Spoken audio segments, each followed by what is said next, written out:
안녕하십니까. 목포대학교 도서문화연구원의 송기태라고 합니다. 어, 이번 주제는 무주곤을 위령하는 다도의 바다제사 헌식이라는 주제로 했는데요. 일반적으로 마을제사 또는 마을굿, 바다제사 하면 일반적으로 바다에서는 용왕이 있으니까 용왕신을 섬기거나 용왕신을 위한 의례 이런 것들이 일반적일 것이다 라고 생각을 하는데 음, 섬이 많은 다도해 지역에서는 특히 이제 남해안 일대에서는 어, 바다에서 돌아가신 분들 그리고 일찍 돌아가시거나 후손을 남기지 못해서 자손이 없는 분들 그런 분들을 위령하고 그런 분들께 인사를 하는 그런 의례들이 굉장히 발달해 있습니다. 저는 이제 이러한 의례들과 관련해서 이번에는 여러분들과 이제 공감하는 시간, 같이 이야기해보는 시간들을 가지려고 합니다. 왜냐하면 바다에서의 어떤 재난과 이런 것들이 최근에 우리에게 이제 세월호 사건이라든가 뭐 이런 것들도 있고 굉장히 이제 그 공동체에 있어서 큰 슬픔이고 그것을 이겨내야 되는 그것을 치유해야 되는 그런 것들이 우리에게 과제로 남아 있기 때문에 실제로 오랜 세월에 거쳐서 수없이 많은 재난을 겪어왔던 그 사람들이 어떻게 스스로를 치유해가고 그것들을 기억 속에 남겨두는지 이런 것들에 대해서 간단히 같이 이제 이야기하고 공감하는 시간을 갖도록 하겠습니다.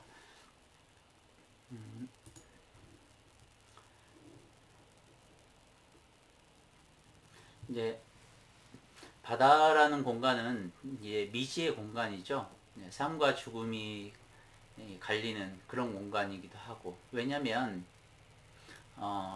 우리가 바다를 통해서 굉장히 그 물류가 유통이 되고 또는 여객선을 통해서 사람이 이동하고 그런 고기잡이도 하고 굉장히 우리의 삶의 영역으로 많이 들어와 있지만 실은 바다라는 공간은 오래전부터 지금도 마찬가지로 해저의 지형들을 관찰하고 막 그런 활동을 벌이고 있음에도 불구하고 굉장히 알지 못하는 그런 공간입니다. 그래서 실은 우리가 배 위에서 바다를 바라볼 뿐이지 실제 바다 속에서 무슨 일이 일어나고 있는지 바닷속에 1m 수심 깊이에 또는 10m 수심 깊이에 어떤 어종의 고기들이 얼마만큼 지금 보이는지 우리가 육지에서 하늘을 바라보듯이 육지에서 산을 바라보듯이 그렇게 한눈에 보이는 곳이 아닙니다. 그래서 바다는 여전히 우리에게 낯선 공간이고 미지의 공간이기도 합니다. 그리고 지금도 이제 계속 그 사고나 재난이 이어지듯이 발 한 번만 잘못 디디면 그 큰 사고가 나서 죽음에 이를 수 있는 굉장히 위험한 공간이기도 하죠. 그래서 그러한 공간에서 죽음이나 안 좋은 일들이 일어나기 때문에 섬 사람들 또는 바다 사람들은 그러한 불시에 불의에 그러한 재난을 자연스럽게 문화화되어서 체득하고 있고 그것을 치유하기 위한 여러 가지 장치들을 마련하고 있는 것 같습니다. 첫 번째는 바다에서의 돌아가신 분들 그런 분들을 기억하고 그걸 공동체가 함께 무엇인가 행위를 통해서 치유해가고 그런 과정들을 거친다라고 생각이 드는데요. 네, 여기를 간단히 그 텍스트가 있으니까 제가 한번 보면서 말씀을 드리도록 하죠. 이제 바다는 오랜 기간 미지의 공간이었죠. 말씀드린 것처럼 고대 유물들과 패청을 통해 고대 시대부터 바다를 생업의 터전으로 삼았음은 익히 알려져 있지만 바다는 지금까지도 인간이 쉽게 범접할 수 있는 공간은 아닙니다. 인간이 어로 활동을 하고 항해를 하면서 바다를 개척하고 있지만 육지의 활동에 비하면 여전히 부자연스러운 공간이고 언제나 죽음이라는 위험과 직면해 있는 공간이죠. 지금도 기상이 조금만 안 좋으면 풍랑주의보가 내려서 섬에 들어가지도 못하고 또 예기치 못한 풍랑과 폭풍으로 조난을 당하거나 수몰하는 경우들이 발생합니다.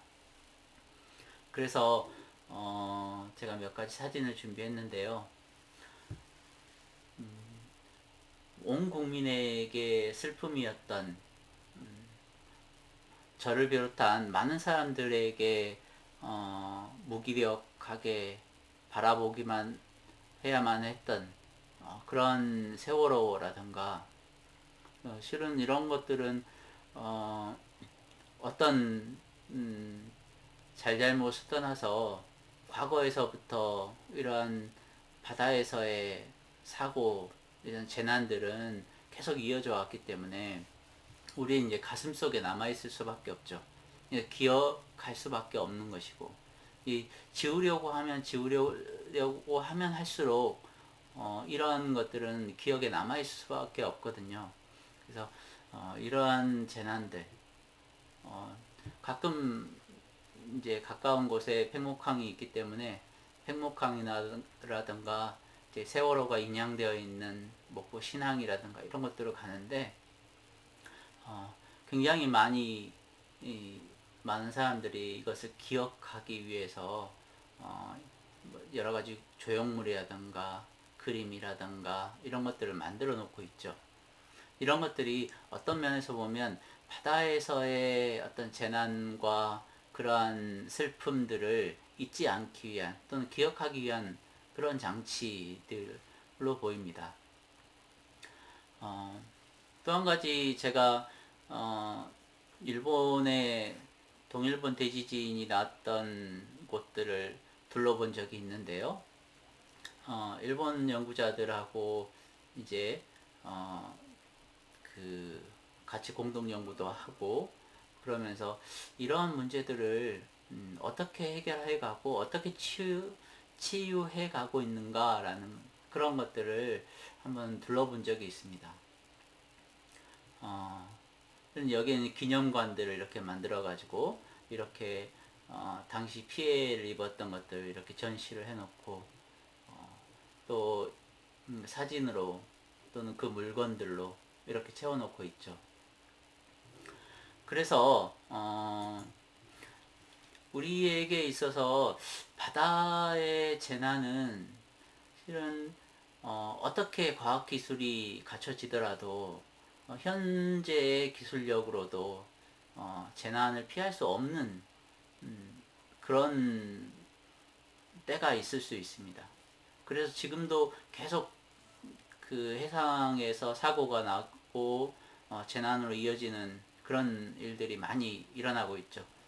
지금도 계속 일어나고 있고 또 아무리 과학 기술이 발달하더라도 그런 자연의 재난에 우리가 무기력해질 수밖에 없는 그런 때가 또 다가올 것입니다. 그래서 오늘은 바닷사람들이 섬사람들이 그러한 재난과 관련해서 어떻게 치유해 가고 있는가라고 하는 점에서 바다의례를 한번 주목하는 것이 오늘의 큰 제목이기도 하고 주요 이슈이기도 합니다. 그래서 섬사람, 바닷사람에게 불시에 닥치는 숙명과도 같은 재난이라고 했는데요. 그들을 기억하는 삶의 방식으로서의 의례, 그것이 헌식이라고 보입니다.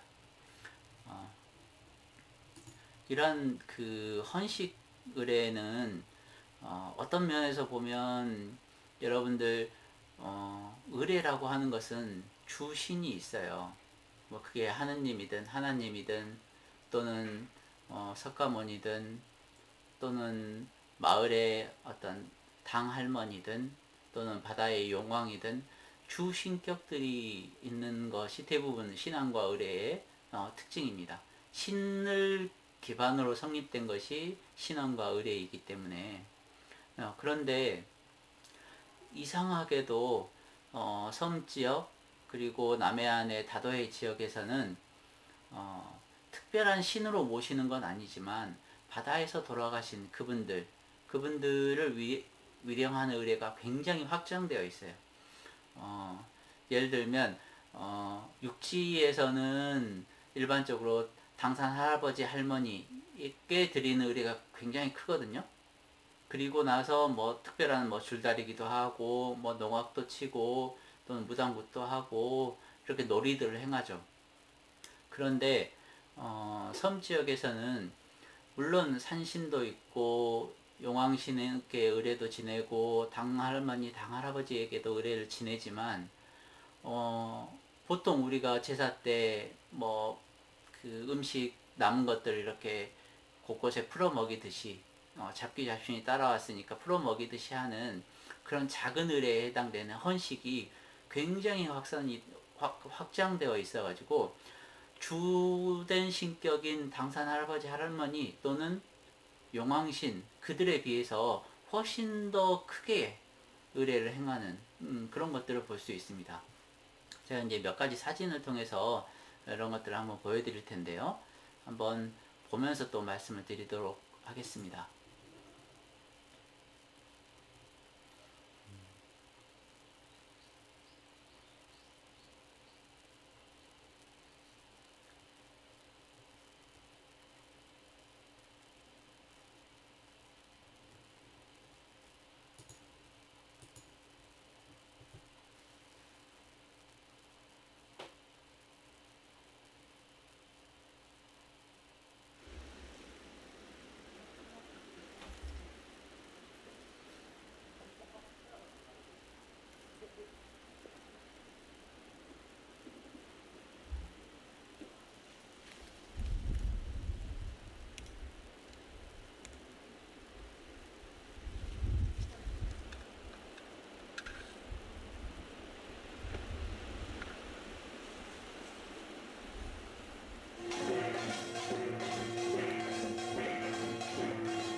여러분들 방금 영상 잘 보셨나요?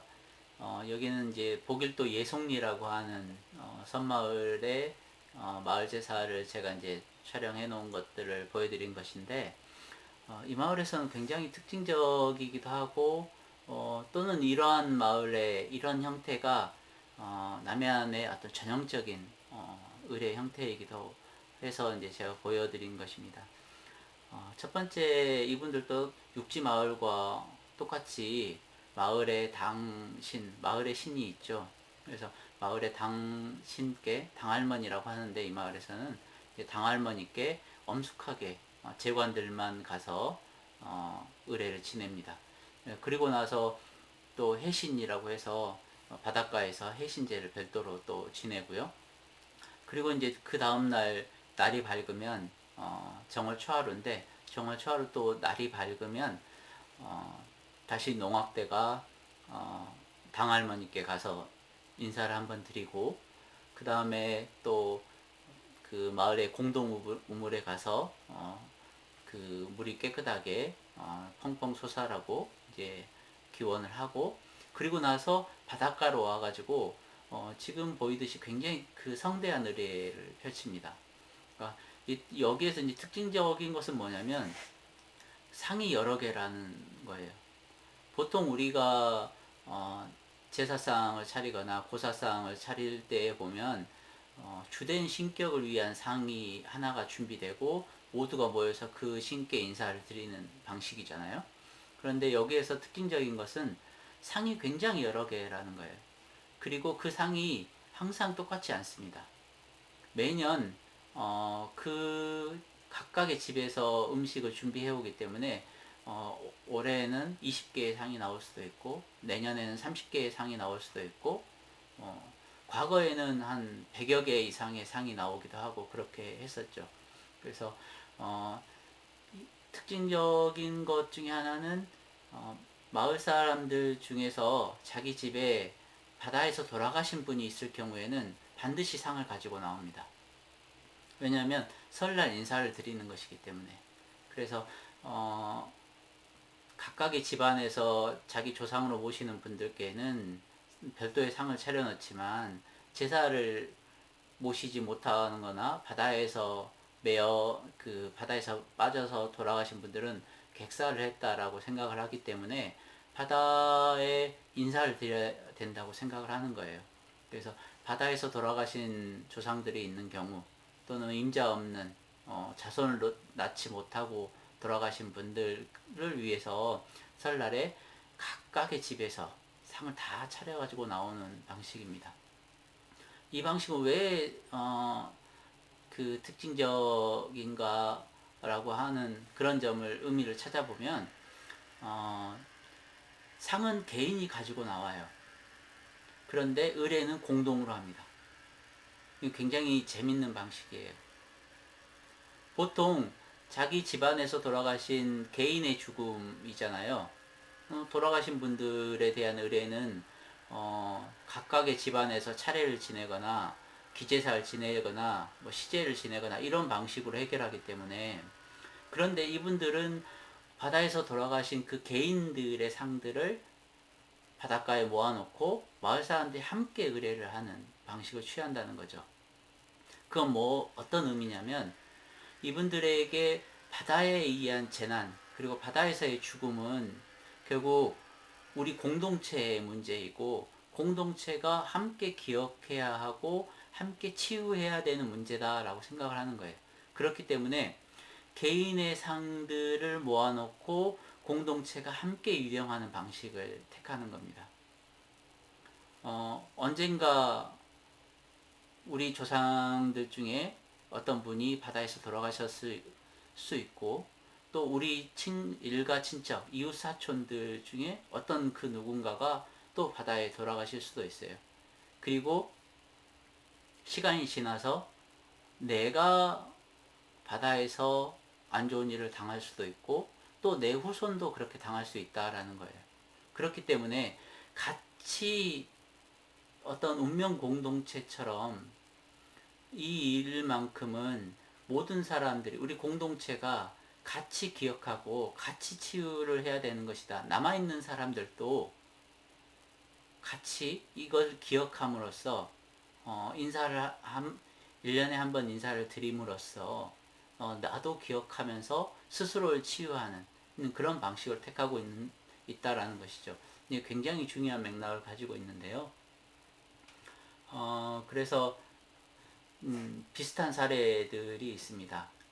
금오도 송고마을이라고 했는데 여기는 여수에 있는 금오도라는 섬인데요. 여기에서도 설날 아침에 집집마다 이렇게 상을 다 가지고 나옵니다.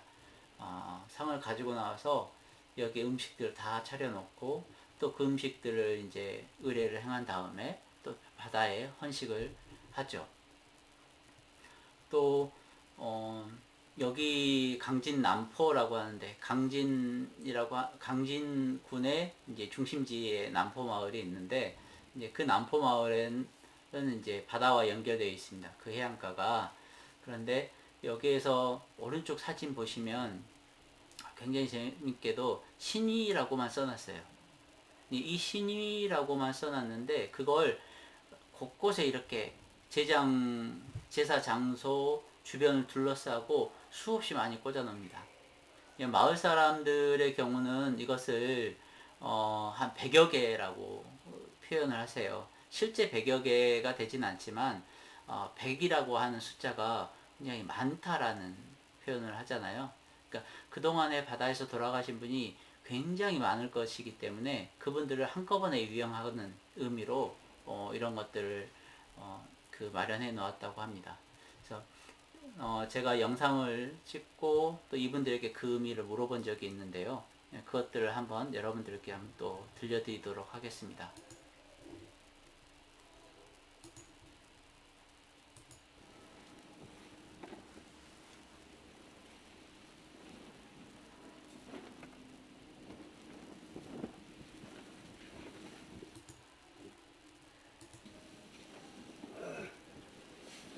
그리고 저희 입에 두 자리, 저희 두 자리, 큰 점, 그리고 옳지. 너 처음이라, 너 어디서 갔어? 아니라, 처음이야. 내가 가르친다.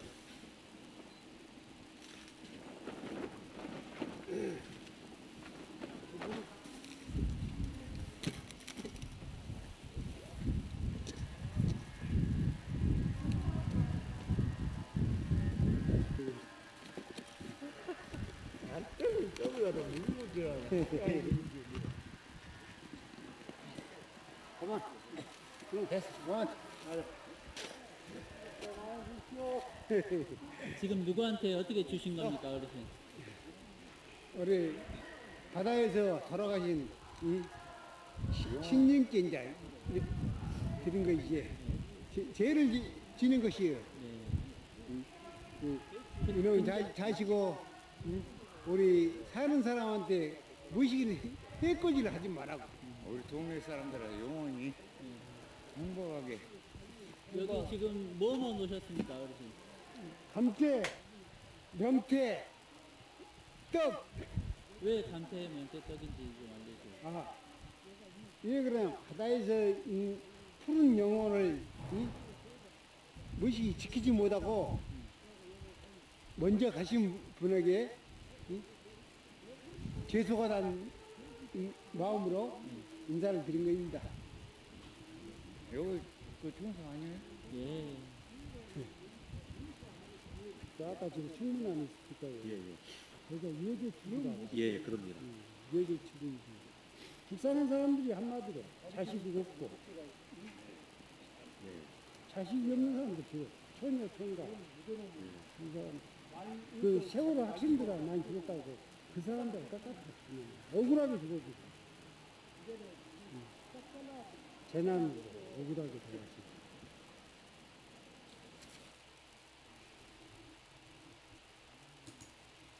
영상을 잘 보셨나요? 저는 이분들이 이 헌식을 대하는 마음을 보면서 굉장히 많은 공부를 하게 되었습니다. 이분들에게 각각의 집안에 그 바다에서 돌아가신 분이 없을지라도 마을에서 또 이 지역에서 수없이 많이 바다에서 돌아가셨을 것이고 또 그분들이 바다에서 돌아가셨기 때문에 의례라든가 이런 것들을 통해서 기억이 기억되지 못할 것이다 라는 것을 생각하고 있는 것도 있고, 또 그들이 바다에서 그 불시에 죽음을 당하기 때문에 굉장히 억울할 것이다 라고 생각을 하는 거죠. 그래서 여기에서 돌아가신 분들 푸른 영혼이라고 그러잖아요. 푸른 영혼들. 그래서 푸른 영혼들이기 때문에, 바다에서 돌아가신 푸른 영혼들이기 때문에 감태나 이런 것들을 바치고 떡을 바치고 이렇게 한다라는 것이죠. 그리고 마지막에 또 재관을 하신 분이 말씀하신 것처럼 세월호로 돌아가신 그분들 또한 똑같은, 우리가 여기서 의례를 행하는 그런 분들께 의례를 행하는 것과 똑같다라고 표현을 하시는 거예요. 그리고 오늘 이 의례가 세월호를 그분들을 위령하는 것과도 다르지 않다라고 생각을 하시더라고요. 그래서 이것들을 제가 섬과 바다를 공부하면서 이 사람들의 마음을 읽어야 되겠구나. 섬과 바다에서 얼마나 많은 재난들이 일어났을 것이며, 그것을 마음속에 담아두어야 했던 그 섬 사람들, 그리고 해안가 사람들, 그들은 어떻게 그것을 기억하고 치유해야 하는가 라고 하는 점에서 굉장히 저에게 많은 공부를 하게 해줬던 그런 것입니다. 그래서 이 영상에 담겨 있는 것처럼 굉장히 많은 분들을 일일이 기억하지는 못하지만 우리 곁에 있던 사람들이고, 우리가 기억해야 하고 우리가 치유해야 된다라고 하는, 그게 개인의 한 개인의 죽음이 개인으로 끝나지 않고 공동체적인 연대가 필요하다라고 하는 그런 관념들을 가지고 있다라는 점에서 굉장히 많은 깨달음을 저에게 주었던 곳이기도 합니다. 또 다른 곳들 중에 남해안에 가면 또 제가 들렀던 것 중에 통영에 가면 원앙마을이라는 곳이 있는데요. 옆에 이제 당포도 있고 원앙마을도 있고 둘 다 비슷한 의례들을 행하고 계시는데 여기도 마찬가지로 집집마다 다 상을 가지고 나옵니다. 남해안에서 조금 차이는 있지만 남해안에서 조금 전라도 쪽으로 오면 바다에서 돌아가신 분들께 의례를 하는 게 목적이다라고 명확하게 생각하는 경우가 있고, 경상도 쪽으로 조금 가면 그냥 조상들께 올해 새해 인사를 드리기 위해서 의례를 하는 것이다 라고 하는 그런 표현으로 이렇게 상을 준비하는 경우들이 있는데, 이 어떤 것이든지 간에 각각의 상들을 준비해 가지고 같이 의례를 모아서 한다. 그리고 공동체에서 같이 연대해서 의례를 행한다. 이런 공통점을 가지고 있습니다. 그래서 제가 여기에서 이제 누누이 이제 중요하게 생각했던 것 중에 하나가 이제 개인을 넘어선 공동체의 슬픔이다. 우리가 지금도 누군가 돌아가시면 장례식장에 부의를 하고 조의를 표하고 그렇게 하잖아요. 그런 것들은 그러한 개인의 죽음이 결코 개인의 죽음만은 아니다. 공동체가 나눠야 하고 그러한 슬픔이다 라고 생각하는 것이죠. 그래서 우리가 조의를 표하는 그 수없이 많은 조의 표현하는 그런 것들이 결국은 바다에서 이렇게 각각의 그 상을 준비하고 공동체가 함께 유령하는 그런 방식과 크게 다르지 않겠다라는 생각이 듭니다.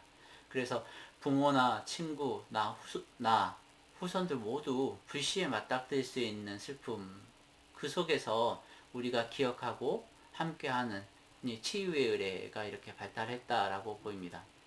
이제 몇 가지 제가 이제 구체적인 설명들을 드리지 않은 것들이 있는데, 왜 남해안 지역, 왜 다도해 지역에서 이러한 의례가 발달했는가라고 하는 점에서 몇 가지 이제 제가 설명을 좀 더 드리자면, 남해안 지역에서 섬이 굉장히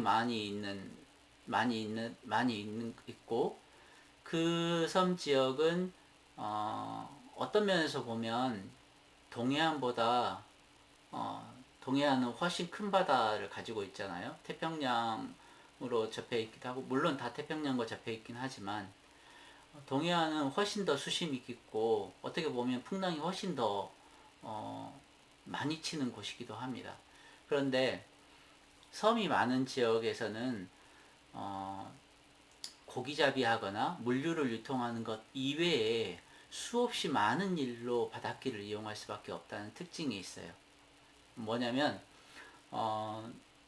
지금도 이 여러 섬들 중에서 작은 섬에 사는 사람들은 면사무소를 가기 위해서도 배를 타고 큰 섬으로 이동하고, 그리고 통학선이 운영되듯이 학교를 다녀야 되잖아요. 학생들이 학교를 가기 위해서도 매일 아침 배를 타고 큰 섬으로 가서 학교를 갔다가 또 그 통학선을 타고 다시 본섬으로 자기가 사는 집으로 돌아오기도 합니다. 그리고 갑자기 뭐 우리가 경조사가 나거나 또는 생필품을 구하러 가거나 수없이 많은 일로 바닷길을 건너야만 했던 것이죠. 그렇기 때문에 날씨가 좋지 않고 기상 상태가 좋지 않음에도 불구하고 반드시 이걸 무릅쓰고 바다를 건너야만 하는 일들이 굉장히 많았던 것이죠. 물론 우리가 기상 예보를 보고 고기잡이 가는데 오늘 기상이 안 좋다 라고 해서 그러면 오늘은 고기잡이 못 가겠네 이렇게 할 수도 있어요. 그런데 인생살이가 그렇게만 단순하게만 엮여 있는 것은 아니잖아요. 굉장히 많은 일로 그냥 친구 보러도 다른 섬에 갈 수도 있고, 친정에 갈 수도 있고, 부모님을 찾아갈 수도 있고, 친구 만나러 가고, 학교를 가고, 면사무소 가고, 시장을 가고, 굉장히 많은 일로 왔다 갔다 해야 되는데, 작은 섬에 수없이 많은 뭐 몇천 개의 섬이 있는데 그 작은 섬에서 사는 사람들이 큰 섬으로 이동해야 되는 이유들이 굉장히 많다라는 거예요. 그렇기 때문에 일상적으로 바닷길을 이용하고 그 속에서 우리가 미지의 바다, 불확실성을 가지고 있는 이 바다에서 불시에 재난이 이렇게 닥칠 수 있는 것이죠. 그 불시에 재난이 닥쳤을 때 우리는 어떻게 해야 되는가 라고 하는 그런 그 생각을 해볼 필요가 있는 것입니다. 그래서 앞에 제가 그 세월호나 그 동일본 대지진 이 사진들을 보여드리긴 했는데 한 2, 3년 벌써 한 4, 5년 됐네요. 그때 일본의 한 연구자가 저와 공동 연구를 하자고 하면서 이런 이야기를 한 적이 있어요. 동일본 대지진의 피해를 입은 사람들이 어떻게 공동체를 복구해 나가고 그것들 치유해 가는지 이제 공동 연구를 하자라고 하는 제안을 한 적이 있는데요. 그러면서 이런 이야기를 하더라고요. 과학 기술이 이런 재난을 막아내는데 굉장히 큰 역할을 하고 앞으로도 더 높은 기술력을 통해서 예방하기 위해서 노력하겠지만 이 자연의 큰 변화 앞에서 인간이 언젠가는 재난을 당할 수밖에 없고 슬픔을 당할 수밖에 없다. 그런데 그러한 슬픔은 우리의 인문학이 해결해야 될 문제이고 인문학이라고 하는 영역에서 그 슬픔을 치유하는 것에 대해서 연구를 해야 되고 그 과정들을 지켜봐야 한다. 그래야 이후에 또 다른 재난이 일어나고 또 다른 슬픔이 일어났을 때 우리는 그에 대응할 수 있다. 라고 하는 그런 이야기들을 하더라고요. 그래서 그런 맞겠다라고 생각을 하면서 마음속으로 이제 부채의식을 가지고 있었습니다.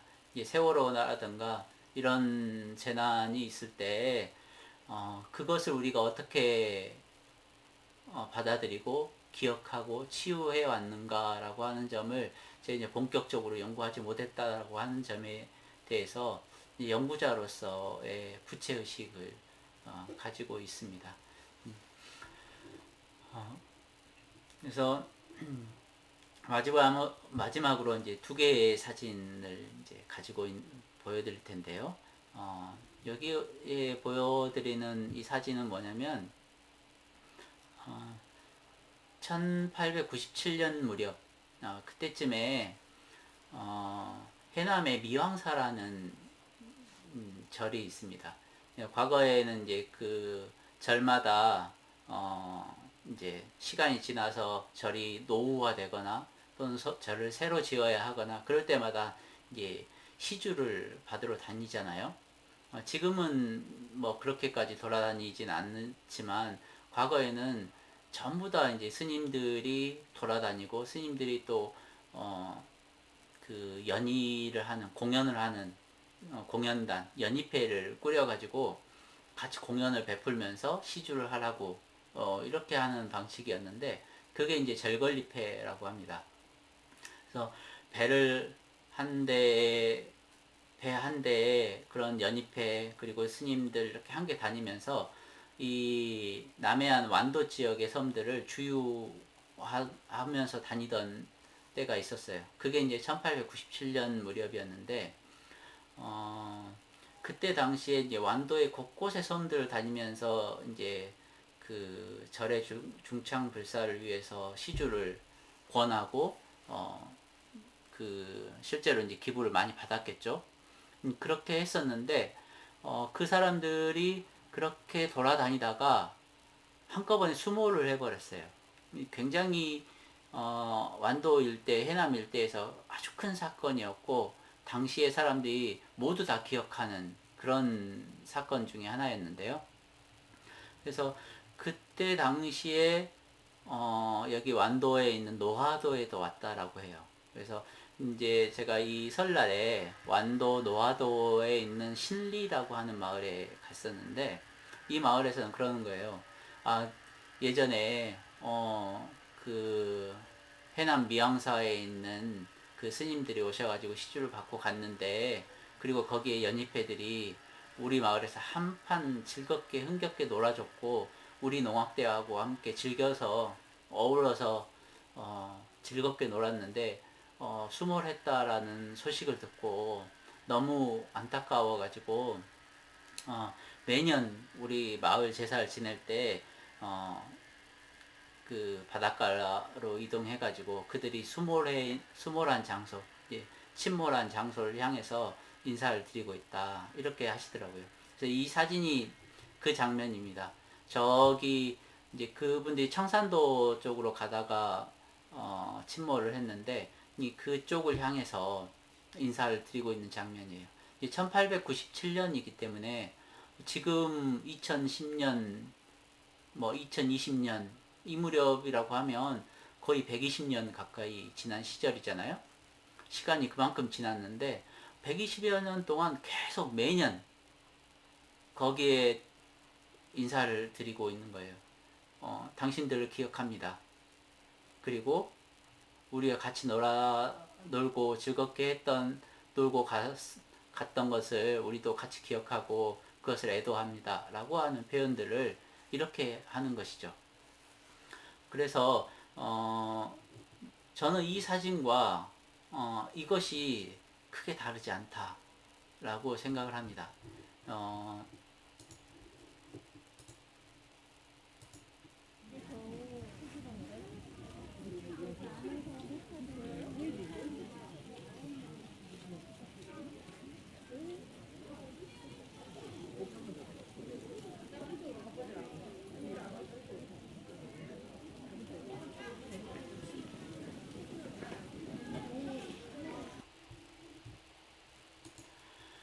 이 장면의 가장 큰 특징이 뭡니까?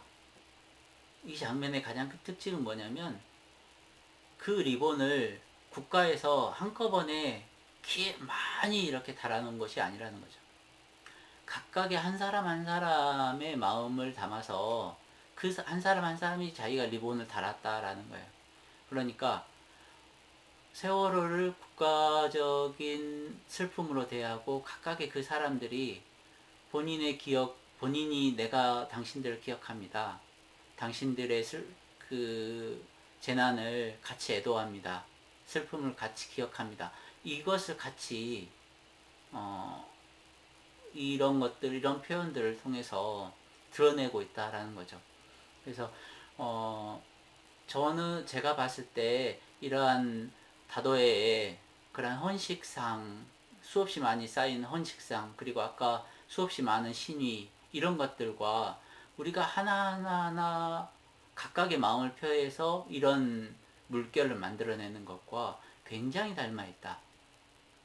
그래서 슬픔을 이겨내는 이런 방식이 우리가 인지하든 인지하지 못했든 간에 우리의 바다 사람들, 섬 사람들의 어떤 전통과 그 정체성이라고 하는 면에서 굉장히 닮아 있다라는 생각을 할 수 있습니다. 그래서 오늘은 이렇게 헌식에 대한 다도해 지역에서 그 헌식이라고 하는 것이 바다 사람들을 위령하는 바다에서의 죽음을 위령하는 데 특화되어 있는데 이것이 현대의 어떤 이런 슬픔을 치유하는 것과도 굉장히 닮아 있다라는 것들을 여러분들과 같이 한번 이야기해보고자 했습니다. 오늘 강의는 이것으로 마무리하도록 하겠습니다. 예, 감사합니다.